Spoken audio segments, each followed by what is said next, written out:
Hello and welcome to the Fearless Females Voice podcast, where women's stories and experiences are shared in order to empower and inspire others. On this episode, I'm going solo again, and I thought I'd do something a little different.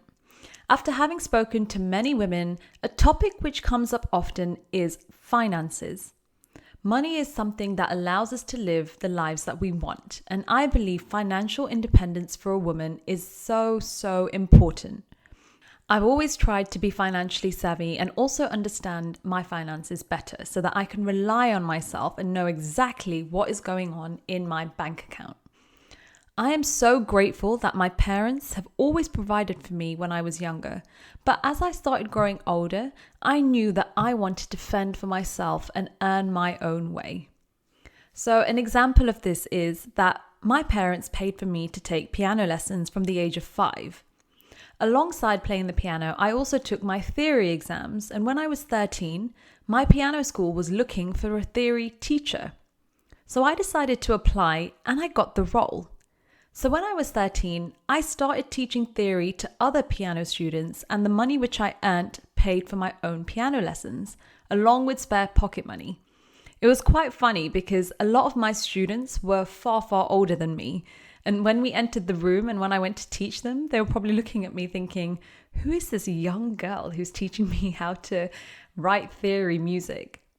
But it was a great role, and that's when I first experienced financial independence. I then went on to working at the age of 16 and also throughout uni to help fund my uni lifestyle and, more importantly, my travels. So straight after university, I got myself a graduate job and have been working full-time ever since. I recently started Fearless Females, but only after I was in a financially stable position so that I knew I had enough to fund my lifestyle for a certain period of time. There's always talk around following your passion and starting something and doing things that you're interested in, but that does not necessarily mean that you have to quit your current job. You can always do your passion projects on the side and give it your all. Spend your spare time on it. There's always that option. But for me, I decided to take the other route only once I knew that, again, I was financially stable. If I wasn't, I wouldn't have taken that route, and I would have worked alongside my career, and I would have done Fearless Females alongside it. So on this podcast, I want to give you some tips on how to save money. Firstly, I am no financial advisor or expert in this, but I'm going to be giving you basic things that I have done to help me with my finances. I only recently learnt about the different accounts available, financial investments, and how it all works. It's a topic that we don't really get taught in school, so many of us are unaware of it. But financial planning can help you save so much more and will take you a long way. It's also good to know what's coming in and out of your bank account to give you a feel of not only what you're spending money on, but how much you're spending. This is something that catches people off guard when they're looking at their finances and thinking, where has my money gone? But it's because you haven't audited it and you don't know what you're spending on. So the exercise I'm going to talk about will help you, and I've also created a little worksheet for you to download so that you can start working on the exercises alongside listening to this podcast. So here goes. When you're looking at your finances, create a balance sheet. So what I mean by this is look at your incoming and outgoing finances. Firstly, let's focus on the outgoing. So this would be any money that's coming out of your account, and try and do this on a monthly basis as opposed to a daily basis. So there will be things such as fixed costs and variable costs. So fixed costs is something that is the same amount of money that's coming out of your bank account every single month, such as rent. But a variable cost would be something such as you spending money on clothes, because you don't spend the same amount that every month on clothes. So that's a variable cost. So with the variable cost, you can just average this out. If you are unsure about this, check your bank statements and for the last 3 months to help you see what you're spending your money on.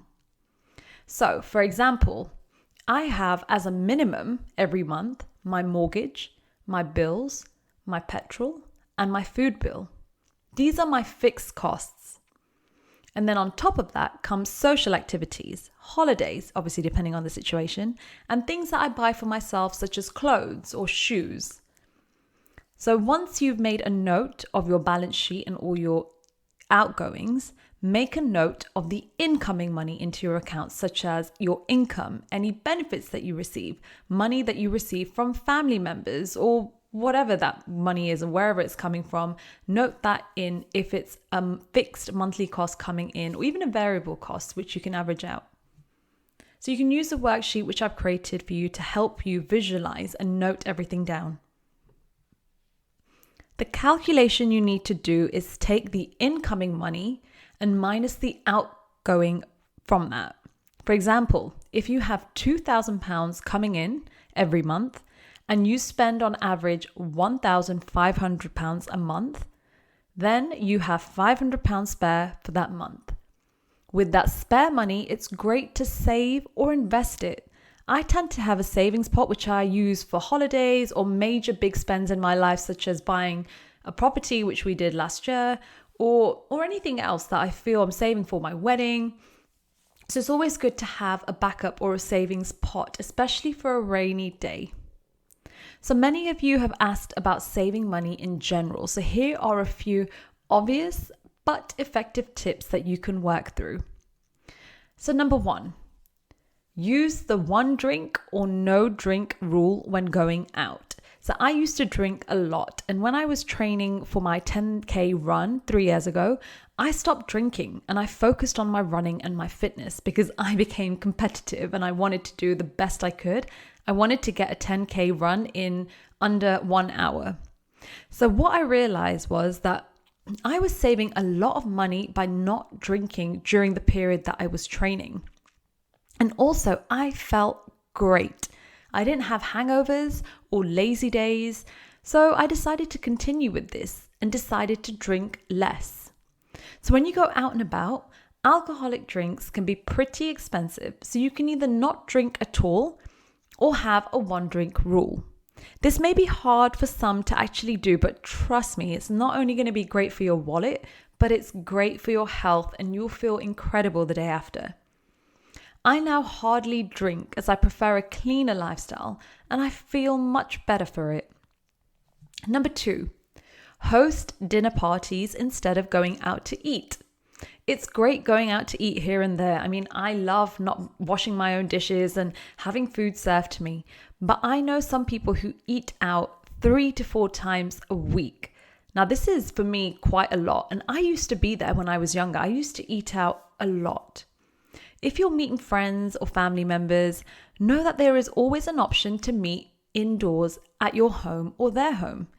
This is a great money-saving tip, but again, great for your health, as you can control what is being made and the ingredients that you use for your meals. Number 3, similar to the second point, you don't always have to eat out when meeting friends in a social environment. So I learned this through the lockdown when the restaurants were closed, bars were closed, and I haven't really looked back since. So what I ended up doing during lockdown is meeting my friends in parks for picnics, or we went for hikes in the local area. This is a great way of getting in some fresh air, doing an activity which is completely free. So many shops now have delicious mezes and lunch bites which you can pick up and eat along the way. So I tend to pick up bits from Marks and Spencer's or Tesco or any local food shop that's around and take that food to a park and sit, have a picnic blanket and just hang out with my friends. Number 4, make lunches at home. What I found when I was working in an office is that I always had lunch at work and one of my colleagues always used to bring his own lunch. During lunch one day, I asked him about why he brings his own lunch, as it's an effort to make every day. But he said that he batch cooks or brings leftover dinners. And best of all, it works out way cheaper than to spend the average £4 to £8 on lunch every day. This conversation was being had whilst I was munching down a burger and chips. So that made me think about what I was eating at lunch, and I started buying food on the weekend and made my own lunches, which was mainly leftover dinner, but sometimes I prepared in advance. I mixed up my lunches and brought them in when I could. It was a game changer. It was just so healthy and fresh eating my own meals, which I'd cooked. And I also didn't feel lethargic after eating them. So that made my afternoons way more efficient at work. Number 5, at the start of every month, I have a set amount of money which comes out of my account and goes straight away into my savings or investments. This is a great way for saving money because you then don't even see that money in your account as it comes in and goes into a separate pot completely. Leave that pot alone and don't even think about it. When you don't see this money and it's stored elsewhere in a separate account, it will be better for you for when you're spending because you'll look and see what's available as opposed to the total amount, and then you may have that buffer and you may overspend. So having this amount go into a separate account straight away is a great way to do it. And most bank accounts offer a direct debit or a standing order for you to do that, where you can transfer between accounts. And I believe savings accounts are now very much easy to open online. So it's something that you can do quite quickly. Number 6, reuse or recycle your clothes. Many of us tend to buy loads of clothes as we always feel like we don't have anything to wear. I used to be that person until I realized that I have plenty of clothes. They all still fit and I can wear them in multiple ways, so it never looks like the same outfit. You can easily reuse and wear the same outfit twice, 3 times, even 4 times instead of buying something new every time. Recently, I was speaking to a friend and they mentioned that they bought their clothes from charity shops and eBay or secondhand websites. I thought this was a great idea and I went into my local charity shop as well just to have a browse and see what's there. I didn't quite manage to find any clothes. I'm a fairly particular build and quite tall, so some things don't fit me and I have to specifically shop in the tall section. But I did buy some books which I found. So all in all, it was a very successful trip. So I'd highly recommend reusing your clothes. I have things in my wardrobe which are probably 8 to 10 years old. And when I start wearing them, my fiance always says, "Oh, is that a new outfit?" And I'm like, "Oh no, it's actually really, really old. And I've just found it from at the back of my cupboard and I've put it on." So it's always nice digging into your old stash, and fashion always comes around again. So things which were in fashion 5-10 years ago will still be in fashion today. You can always rewear your clothes.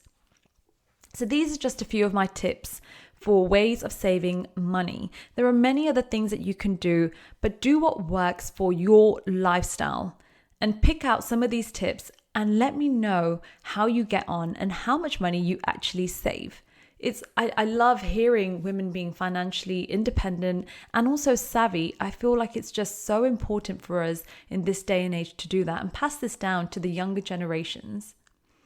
Thanks so much for listening to this podcast. If you enjoyed it, then please do me a massive favor and give me a 5-star rating on iTunes. Also, I have a free Becoming Fearless test, which you can check out on my website, which is www.fearlessfemales.me. This test will take less than 5 minutes to complete, and it will help you understand what's stopping you from overcoming your fears. And it will give you some tips on how to build your confidence, build your resilience, and also your self-love. Thanks for listening.